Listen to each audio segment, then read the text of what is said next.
Alright guys, here today's top stories in Out to the World segment. Number 1, there's a letter circulating claiming that Farouk has been fired by President Ruto. In fact, just have a look at this and I quote. The header reads, statement from His Excellency Dr. William Samoei Ruto, CGH, yada yada. Subheader, expulsion of Mr. Farouk Kibet from Kenya State House. Onto the body, for many years Mr. Farouk Kibet has worked with me in my political journey from my time as Member of Parliament through my service as DP and now as President of the Republic of Kenya. I have valued loyalty, dedication and hard work in all those who serve alongside me. However, leadership at the level of presidency demands discipline, decorum and uttermost respect for institutions and leaders across the political divide. State House is not a marketplace for insults, intimidation or personal vendettas. It is a symbol of national unity, dignity and respect. It has come to my attention that conduct attributed to Mr. Farouk Kibet has fallen short of the standards expected of anyone associated with my office. Actions that vilify leaders, create unnecessary confrontation or bring the office of the president into disrepute cannot and will not be tolerated. Effective immediately, Mr. Farouk Kibet will no longer serve in any capacity within the presidency or operate from State House. My administration remains committed to respectful engagement, yada yada. Long story short, Farouk amefukuzwa from State House as per this letter. Now this letter is clearly fake, but you know what else is true? Ruto no longer walks around with Farouk. Farouk has been relegated to a mere by-election merchant, especially after he was seen pushing Kindiki twice in the space of 1 month. You know, inafika wakati, I think the president has discovered, huyu mtu ako na tabia za ushago. I don't think Farouk is bad. Ni ile tu tabia ya ushago ni mingi. He doesn't have decorum. He doesn't understand this is the deputy president. Anasukuma huyu, anaongelesha huyu vile anataka, anaamrisha Aaron Cheriot, who is the majority leader of the Senate, yet he's somebody who has no portfolio. Those videos have trended long enough and I think the president has had it. He has benched Farouk, given him lesser duties such as by-election maneno. And somebody is taking advantage of the absence of Farouk to put out this letter. He has not been fired, he has been demoted sababu hiyo tabia yake mbaya ya ushago ya kupenda kusumbua viongozi, thinking they are his brothers or friends when they are not. Anyway, let's see what Farouk makes of himself. Last I checked, he wants to become MP of Turbo. Kama atapewa sawa, asipopewa, I think Ruto amemdemote kwa kazi za ushago and that's it. Number 2, when Sifuna and Babu Owino were tear-gassed in Kakamega, we had leaders like Ichung'wa saying this. Hatuwezi kubali na nakubaliana Mheshimiwa Otiende Amolo. Amesema ukiangalia ghasia ama fujo ambazo zinawafuata kila mahali waendako ni ishara dhahiri ya kuwa wao wenyewe wanajipangia fujo. Niliona juzi mwingine anasema zima hiyo kitu sijui kama nini. Sijui kama bangi, sijui iliitwa nini, mimi sijui vuta bangi bwana speaker, kwa hivyo sijui hayo matamshi ya bangi.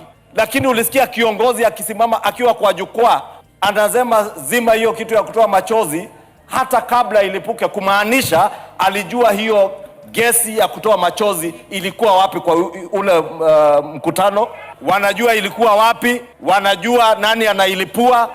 Wachochezi kama hawa wa ghasia. Now yesterday Ruto supported Kawangware, the Great North constituency to be specific, also tear-gassed themselves. Just listening to this soundbite from Yvonne Okwara of Citizen.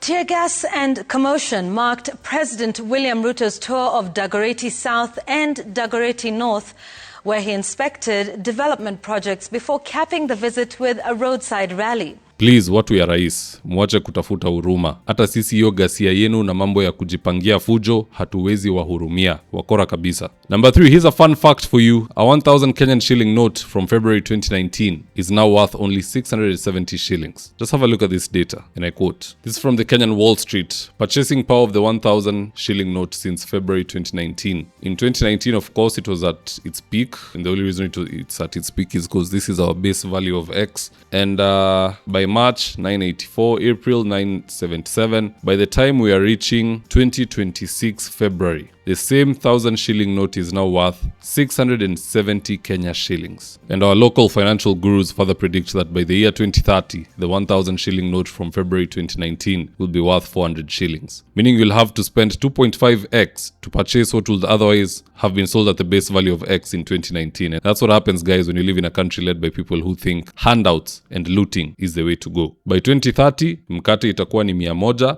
maziwa ni 110. If by bad luck your employer has not considered inflation and also increased your salary, kama ulikuwa 20,000 ubaki tu hapo 20, kama ulikuwa 40 ubaki 40, while inflation is devaluing your salary, then that is where we have a situation in a country where people can't fend for themselves, can't put food on the table, na ni sababu ya uongozi mbaya, wizi na kujipiga kifua. Please, tafuta kitambulisho kama hauna, register as a voter, prepare to send all worthless leaders home. There's worthless leaders, by the way, in both sides of the divide. See it in UDA ndo wabaya peke yao. Hata huku kwa DCP na hizi zingine zote kuna watu pia hapo ni wrong number. Do your due diligence, skiza sera, study historia ya mtu, vote with your conscience. But at the end of the day, guys, that's just my opinion. Do let me know your own comments in the comment section below, and I'll do the best to read them and to give you a response. So with that, here today's ads of the day. If you're in need of electrical wiring, solar installation, or electrical fittings such as strip lights, snake lights, downlighters, or chandeliers, contact Engineer Wycliffe at 0707 476602 and he'll get your house dapped up.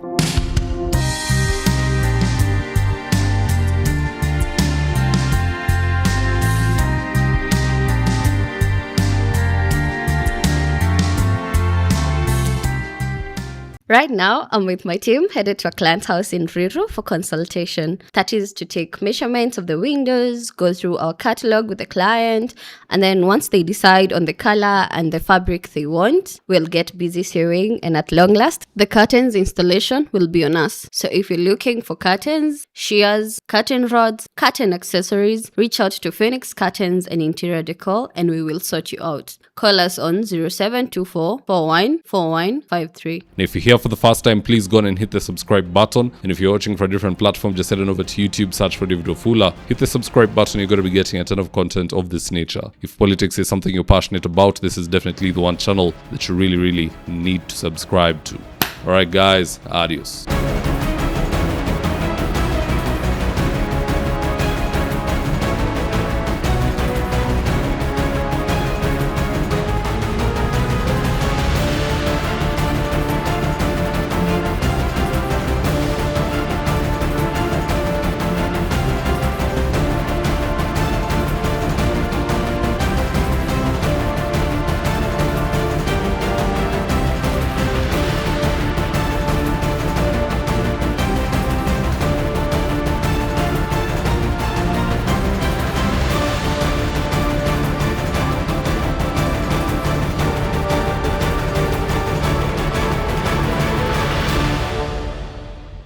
Thank you for choosing David Wafula as your primary news platform.